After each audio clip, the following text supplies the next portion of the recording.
Buenos días, mi nombre es Jennifer García Carrizo y soy investigadora postdoctoral Juan de la Cierva en la Universidad de Rey Juan Carlos. En esta investigación vamos a hablar sobre la importancia de los actores intermediarios en los espacios culturales y creativos urbanos en la consecución de la paz local. En primer lugar, cabe determinar que un espacio cultural y creativo es aquel en el que un conjunto de actores económicos, no económicos e institucionales deciden utilizar algunos de los recursos compartidos con el objeto de desarrollar un proyecto común. Y para que un espacio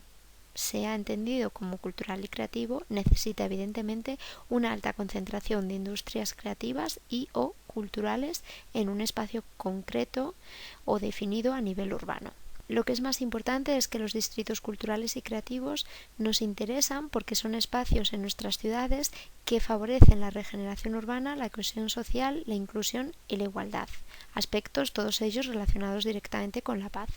Teniendo esto en cuenta, esta investigación pretende analizar la importancia que la existencia de actores intermediarios en estos espacios pueden tener para conservar en ellos la paz, entendida siempre en un contexto local como autores como los que tienen en pantalla han hecho anteriormente. La metodología que se ha seguido en esta investigación se fundamenta en el análisis de dos casos de estudios, por un lado el Distrito Cultural y Creativo del Digbeth, que es este que aparece señalado amarillo en el mapa del Reino Unido, y el Distrito Cultural y Creativo del Dewsbury, que es el que aparece en el mapa del Reino Unido señalado en negro. Como resultado de la investigación obtenemos, por un lado, en cuanto al caso de estudio del Digbeth, y un espacio en el que no aparecen actores intermediarios que median entre los intereses que pueden tener los ciudadanos, los intereses que pueden tener las empresas y los intereses institucionales, lo que ocurre en este espacio, debido especialmente a la ausencia de este actor intermediario, como hablábamos, es que aparece una serie de problemas que son la falta de cohesión social y la participación ciudadana, la gentrificación. Además, en estos espacios y en este espacio en concreto se puede ver un gran empobrecimiento de la imagen y los valores asociados al espacio urbano, y aparecen valores asociados vinculados a la inseguridad y la decadencia, y además en estos espacios se detecta la pérdida de la sostenibilidad medioambiental. Teniendo esto en cuenta, es de gran interés analizar por otro lado el caso del Dewsbury Valley. El Dewsbury Valley, situado en Newcastle, es un ejemplo completamente diferente porque en él aparece un actor intermediario que es el Dewsbury Trust. El Dewsbury Trust es una institución que se conforma para el desarrollo de estrategias de regeneración del área y tiene en cuenta 6 pilares de ese Dewsbury Valley o de ese espacio cultural y creativo. Estos pilares tienen que ver con la comunidad, el empleo, la sostenibilidad, la accesibilidad del área, la calidad del área, calidad medioambiental, sostenibilidad y la habitabilidad o el uso múltiple de espacios en estos entornos. El Dewsbury Trust es además una institución interesante porque está conformada de manera que pueda actuar como un intermediario, como decíamos, entre empresas y ciudadanos y también el propio ayuntamiento de la ciudad de Newcastle, porque entre las personas que en él trabajan personas vinculadas a estos 3 ejes, es decir, trabajan una serie de empleados que intentan o que negocian los derechos de los ciudadanos, otra serie de empleados que intentan negociar los intereses más a nivel toda la ciudad, no solo de ese espacio en concreto, que ya estaríamos hablando de los intereses del ayuntamiento, y por otro lado aparece otra serie de empleados más vinculados o en los intereses de las empresas. Además, el Dewsbury Trust ha prestado especial atención a unar los intereses de la comunidad del valle con los del resto de la ciudad, como decíamos, es decir, ejerce un papel fundamental en el cuidado del entorno y el carácter distintivo del área. Desde esta posición de agente está erigido como una especie de fundación, como una especie de ONG, y se asienta en el tercer sector y se ha convertido en un catalizador clave no solo en la regeneración y revitalización del valle, sino también en su comunicación y en su política.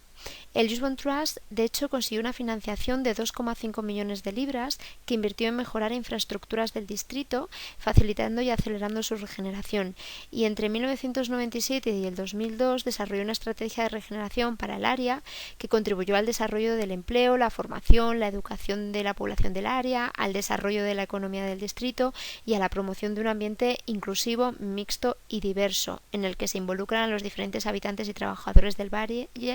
en sus espacios adyacentes. Además, inicialmente el Usborne Trust fue el encargado de revisar la seguridad de los locales y de los espacios comerciales existentes en el área. Fue el encargado de dar a conocer el patrimonio del área gracias a una publicación periódica informativa que emitía regularmente y que se titulaba Usborne Heritage. Fue el encargado de señalizar las áreas públicas, de trabajar en asociación con diferentes espacios del área, como por ejemplo la granja urbana de Byker, hoy conocida como Usborne Farm, para desarrollar espacios verdes y sostenibles en el Usborne Valley. Fue el encargado de desarrollar un acceso de entrada al Victoria Tunnel, que hoy en día es el espacio patrimonial más importante del área, y lo transformó y lo posicionó como un bien cultural visitable. Y además, como ya comentábamos, inicialmente se constituye con la finalidad de servir de enlace con el Ayuntamiento de Newcastle, trasladando las presiones y necesidades ciudadanas y de los usuarios del área del Usborne. Actualmente, el Usborne Trust se dedica a adquirir nuevas propiedades para administrarlas responsablemente, promover la regeneración del valle como un área, una especie de aldea urbana de usos mixtos, sigue administrando y gestionando el Victoria Channel y otros espacios como el 26 Lime Street, y además desarrolla el archivo histórico de The Usborne Trust mediante la ampliación de su archivo fotográfico. Trabaja en la mejora ambiental del área y en desarrollar el sentido de pertenencia y la participación ciudadana, y esto es una de las facetas que más interesan en esta comunicación, porque es el Usborne Trust el encargado de realizar consultas públicas, consultas regulares a los habitantes y usuarios y de la construcción de redes cívicas locales. En este sentido, y más vinculado específicamente a las acciones de comunicación que el Usborne desarrolla, podemos encontrar diferentes piezas, como por ejemplo un spot en el área, una newsletter mensual, diferentes comunicaciones que hace a través de diferentes redes sociales y canales, y también otras acciones comunitarias o destinadas a conformar comunidad. Y además, y aquí es, como decía, lo más importante, se encarga de las consultas públicas del área. En los últimos años ha desarrollado consultas como la Usborne Strategy 2020-2030 Consultation, que fue en el 2019, y la que ha desarrollado y está desarrollando actualmente, que es la Malmon and Spillers Way Consultation. Estas dos consultas son importantes, la primera de ellas porque en ella se consultaba a los ciudadanos sobre diferentes ejes, sobre el interés que tenían, diferentes facetas a desarrollar en el área, vinculadas, como podemos ver aquí, al desarrollo de espacios habitacionales, a los espacios verdes, a cómo posicionarse ante el turismo, a la accesibilidad al espacio mediante el transporte, cómo cuidar el patrimonio del área y demás. Entonces es una estrategia a largo plazo que se puede ver en el link en talla y que también he dejado en la descripción del vídeo, y lo que se pretendía era involucrar a los ciudadanos para que, junto con el ayuntamiento, las empresas y otros actores presentes en el área, contribuyeran a ver cómo se puede desarrollar ese espacio de manera sostenible y a redactar esa estrategia de regeneración urbana. Y otra de las consultas más relevantes, que además de hecho se están llevando a cabo en la actualidad, es la relativa al desarrollo del Quayside de Malmo, de la zona vinculada al Usborne Trust, en la que se plantea construir esa torre que tenéis ahí en pantalla, junto con una serie de edificios y más, y está teniendo, está creando un gran revuelo, ¿no?, en la población, porque si bien el ayuntamiento a priori parecía estar de acuerdo con seguir adelante y aprobar esos planes que se proponían por parte de una empresa, los ciudadanos no lo están, y se ha creado un entorno de consulta pública y negociación en el que ayuntamiento, empresas, real estates, por así decirlo, y ciudadanos están intentando trabajar en ver cómo pueden desarrollar ese proyecto urbanístico que se está planteando por parte de las empresas, pero que el ayuntamiento pues no va a aprobar y no va a dar el visto bueno hasta que se involucre esa parte de la ciudadanía y se tengan en cuenta las opiniones que la ciudadanía tiene en ese desarrollo urbanístico que se está planteando. Y en este sentido, el Usborne Trust es el encargado, es el delegado, por así decirlo, de hacer esta consulta. Estos son dos ejemplos que he puesto para evidenciar la importancia de actores intermediarios en la conservación de la paz, de la sostenibilidad, en espacios urbanos de alta concentración de industrias creativas y culturales, porque estos actores intermediarios son clave para gestionar y controlar la sostenibilidad de los espacios en lo relativo a el desarrollo urbano del área, pero también a las consultas públicas, a incentivar la participación ciudadana, y además son fundamentales a nivel comunicativo porque son estos espacios o estos actores intermediarios los encargados de traducir